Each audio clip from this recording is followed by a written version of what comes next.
The 2024 presidential election saw dramatic shifts to the right in counties across the country. Shortly after the election, we brought you a story from the southern border of Texas, a heavily Hispanic area that flipped from blue to red for the first time in generations. Judy Woodruff returned to the area for a closer look at what's behind that shift and what it means for divisions in the community. It's part of her series, America at a Crossroads. Luz Ramos was never much into politics. For most of her life, the 28-year-old didn't vote. But last year, she saw her community struggling.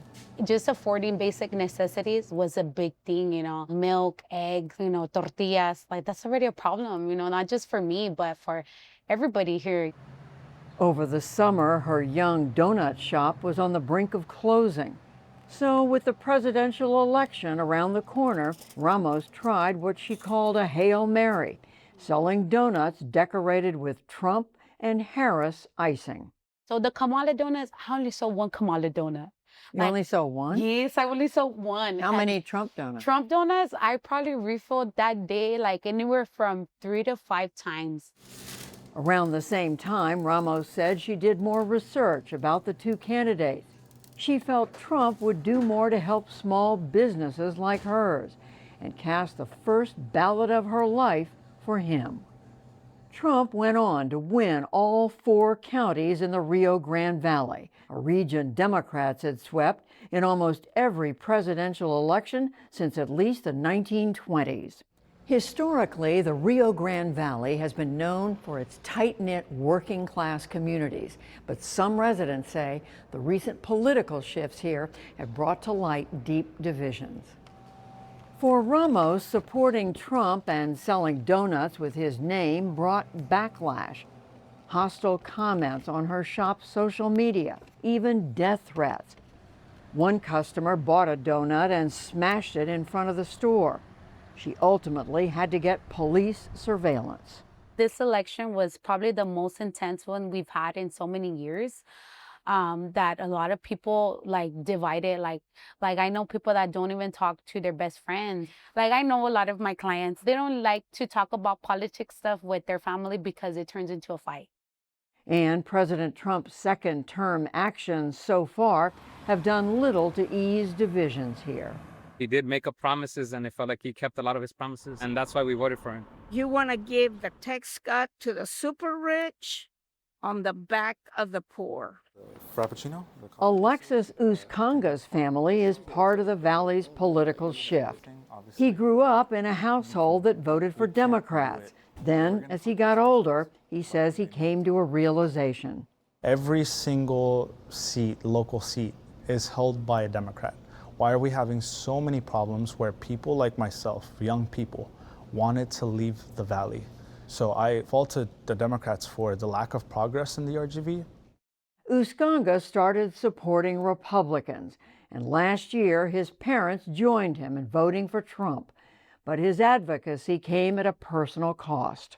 I was very politically silent on campus until 2023 when I started running for student government. And once that happened, people saw that I was a Republican. They started spreading all over campus that I am some danger. I don't openly run and say that I'm pro-Trump everywhere I go. I let people know who I am first before they find out that I am a Republican. I think both sides have failed.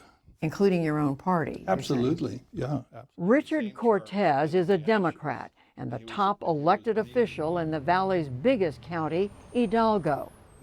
He thinks his party lost here for a variety of reasons: the economy, a perception that they had lost touch on social issues, and the view that President Biden failed to address the border.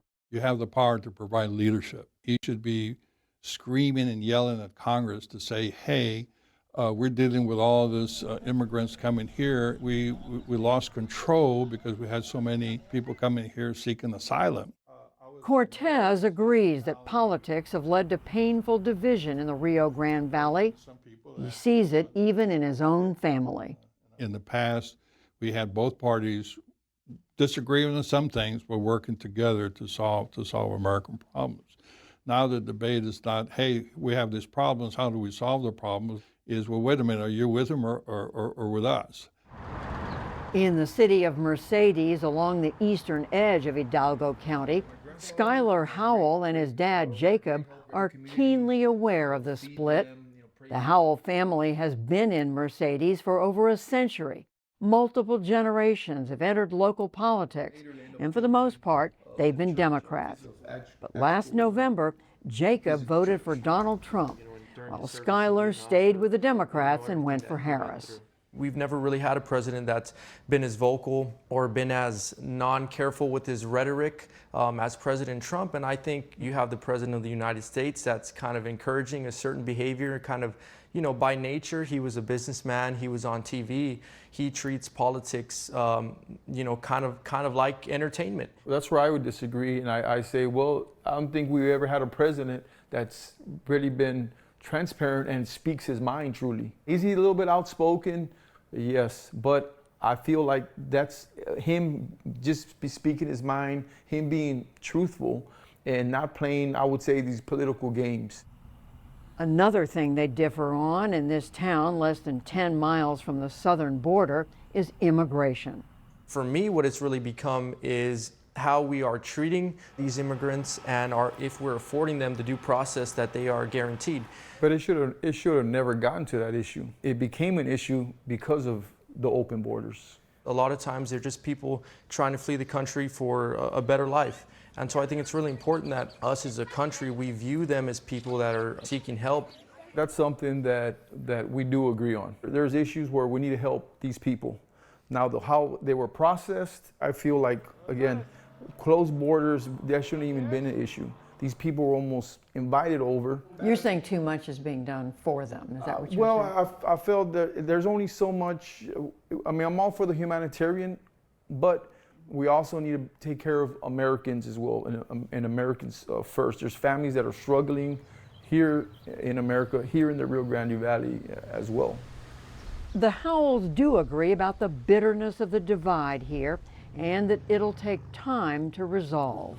You won't even see politics on anyone's social media anymore because they're too afraid of either the backlash or they're too afraid of the argument that's going to happen because of it. We're not heading in the right direction. I think anyone can see that. It's just divided not only this nation, but even the valley in general.